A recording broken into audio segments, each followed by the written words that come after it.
చూడండి బగారా రైస్లోకి ముందుగా షాజీరా, మరాఠీ మొగ్గ, అనాస పువ్వు, బేలీఫ్, లవంగాలు, చెక్క ఇవన్నీ తీసుకోవాలండి. ఆయిల్ హీట్ అయినాక కొద్దిగా బగారా రైస్లోకి ఆయిల్ ఎక్కువే పడుతుందండి. ఆయిల్ మంచిగా హీట్ అయిన తర్వాత మన ఈ మసాలా దినుసులన్నీ వేసుకోవాలి. ఆయిల్ హీట్ అయిన తర్వాత మసాలా దినుసులన్నీ వేసుకోవాలండి.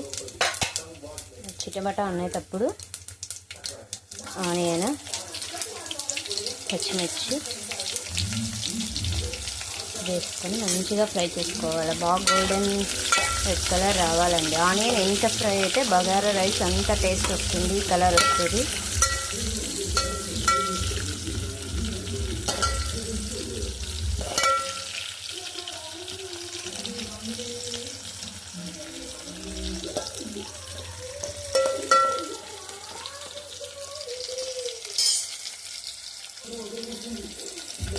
పుదీనా కూడా వేసుకోవాలండి.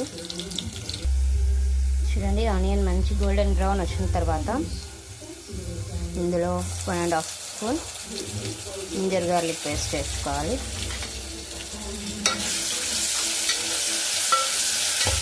పచ్చివాసన పోయే వరకు వేయించుకోవాలండి.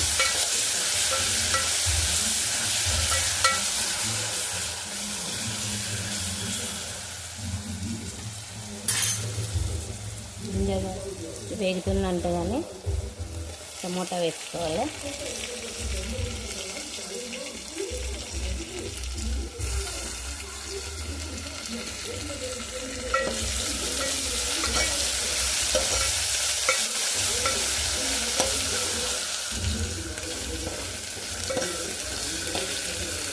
టూ మినిట్స్ మనం మూత పెట్టేస్తే టమాటా తొందరగా మగ్గుతుంది.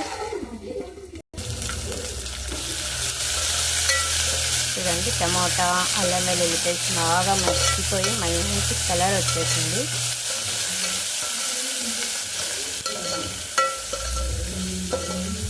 మసాలా ఎంత మంచిగా వేస్తే అంత మంచిగా టేస్ట్ వస్తుందండి బగారా రైస్. తర్వాత ఇందులోకి మన టేస్ట్కి తగినట్టుగా సాల్ట్ వేసుకోవాలి.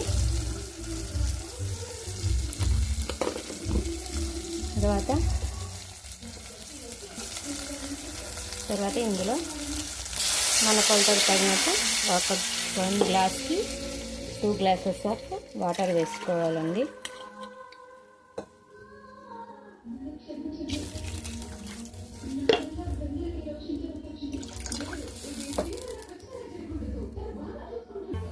ఎసురు ఇలా మంచిగా కాగుతున్నప్పుడు ఒక 1/2 అవర్ ముందు నానబెట్టుకున్న రైస్ వేసేసేయాలండి.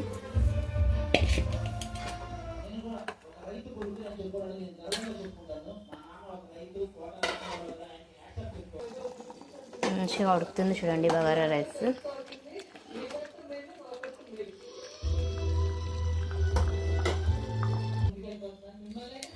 చూడండి వేడి బగారా రైస్ రెడీ.